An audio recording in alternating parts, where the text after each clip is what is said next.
Welcome to Heek Sunt Draconis, here be dragons.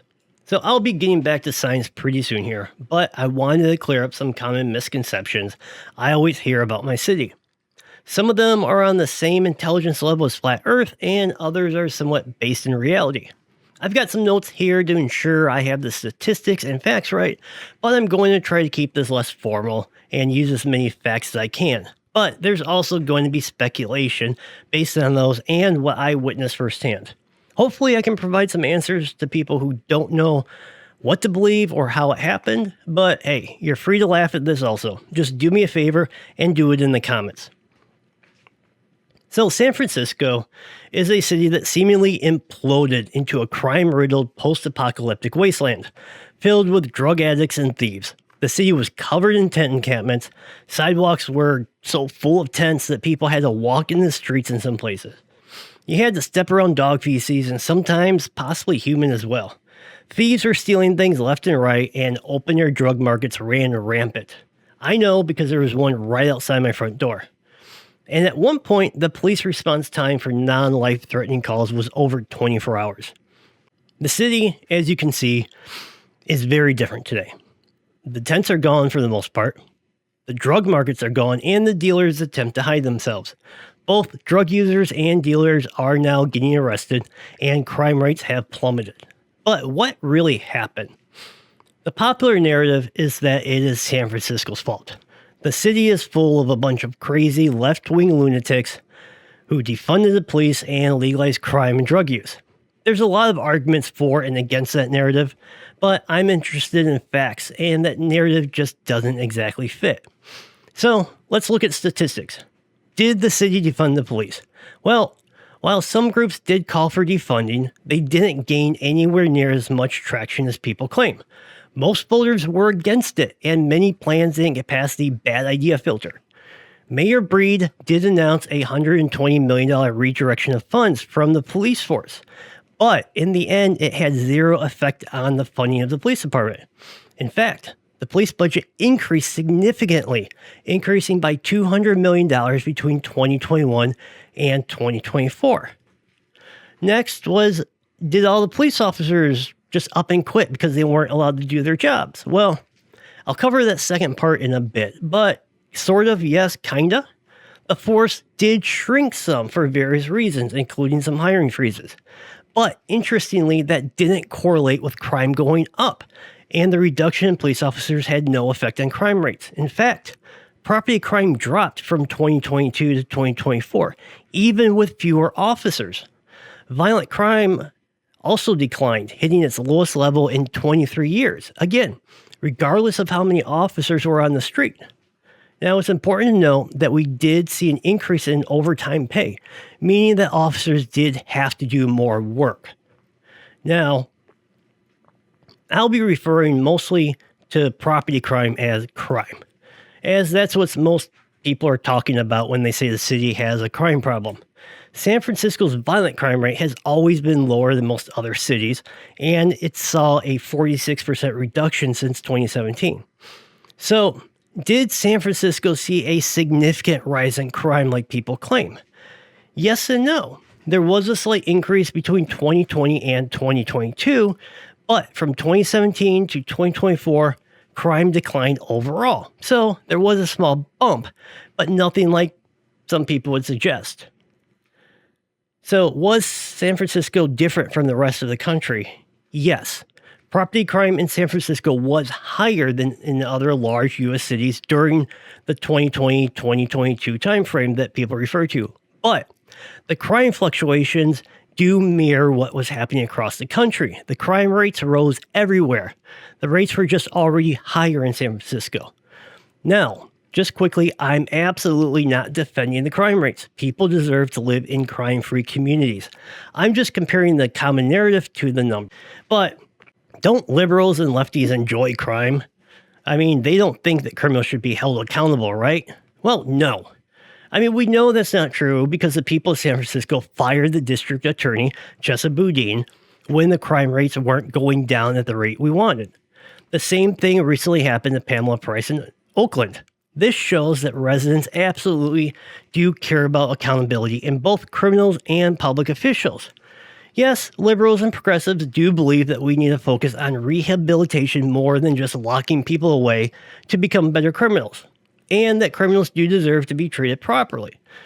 But that doesn't mean they think crime shouldn't be punished. And these views aren't new at all, and they go all the way back to the founding of our country with George Washington, who, with rule number 23 of his Rules of Civility and Decent Behavior, stated, "When you see a crime punished, you may be inwardly pleased, but always shew pity to the suffering offender." But the DAs were just letting people go, and California legalized crime, right? Well, no, they absolutely did charge people for crimes. They might have gotten tickets instead of jail if it was a misdemeanor, and other people got released on bail. But that's due to the Eighth Amendment's right to non-excessive bail, not a really soft on crime policy. Those people still had to show up for court, have a fair trial, and if guilty, be sentenced under the guidelines laid out by the lawmakers the citizens elected. But hey, you're absolutely free to disagree with those sentencing guidelines. I do myself with some of them. So, where did the narrative of legalized crime come from? Well, it stems from the 2014 change in California law known as Proposition 47, which raised the threshold for felony theft to $950. This doesn't legalize crime. It just meant that theft under $950 was a misdemeanor. Here's the crazy part of that narrative.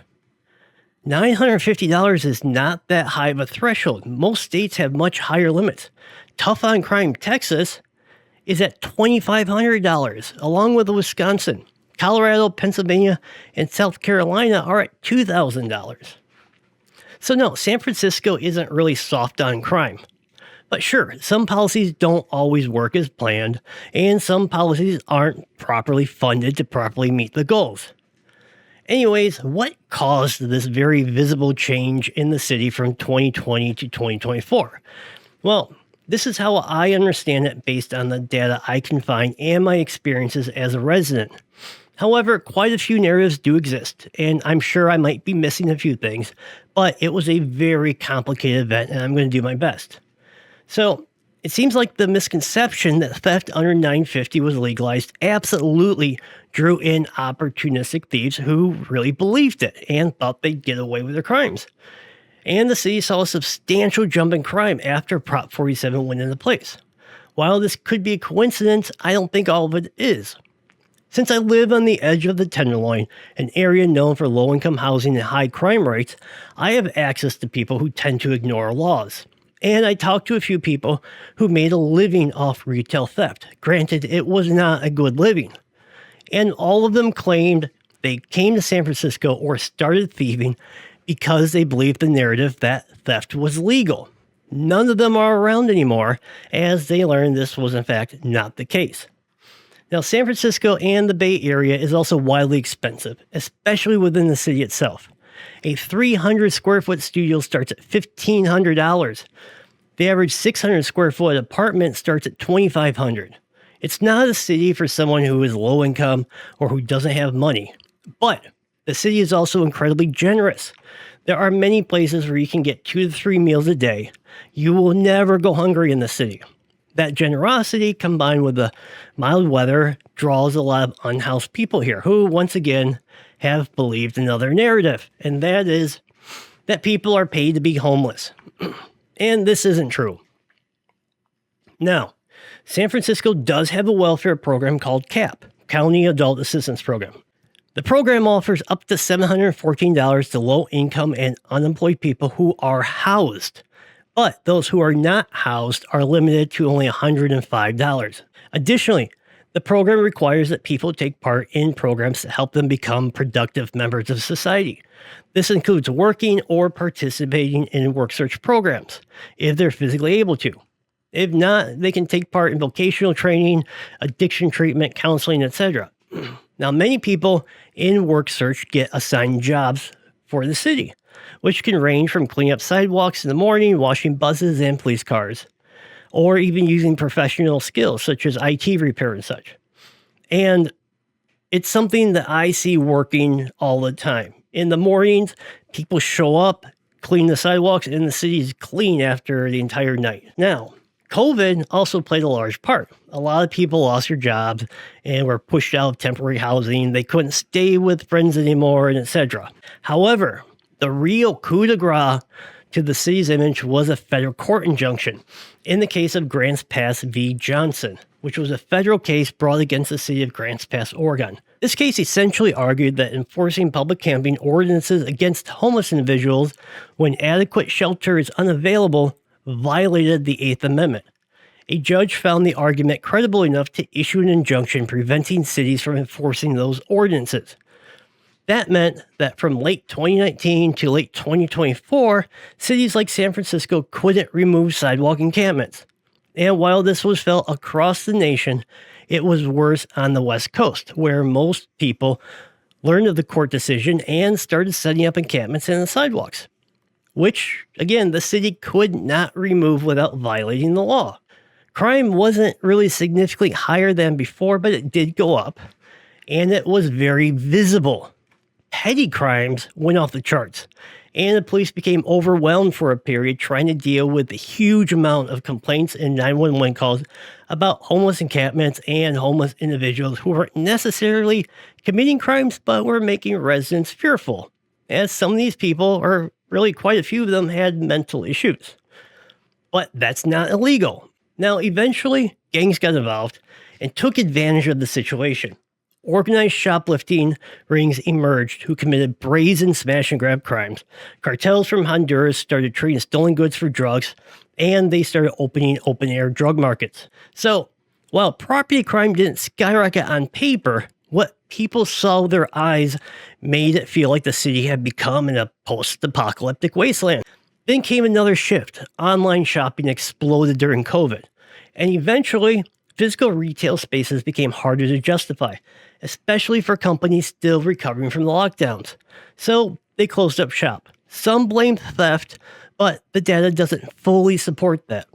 Personally, I think some of those businesses bear part of the blame for not investing in insurance for their security so that they could not detain shoplifters or prevent them from stealing. I mean, if I leave my house unlocked with the front door wide open and someone robs me, well, I share some of the blame, right?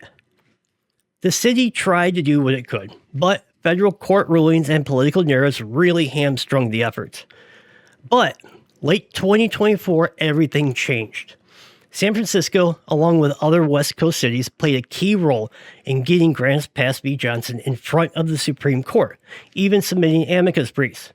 The result was the Supreme Court overturning the Ninth Circuit's injunction and giving cities more authority to enforce encampment bans. And practically overnight, the city transformed. Encampments were torn down, unhoused people were moved to shelters. The San Francisco Sheriff, CHP, and the DEA cracked down on dealers and users. Arrests spiked. Open-air drug markets were dismantled. Crime began to fall sharply, and the city became visibly cleaner, as you can see. And right now, this is after the entire night. The cleanup crews haven't even been out yet. Now, there's still work to do, but the progress is real. Anyways, this is the best understanding I can put together based on the facts I've gathered. My goal here is to lay out the reality versus the narratives coming from both sides. Some of this is definitely up for interpretation, but I hope I did my town some justice. Anyways, have a great day.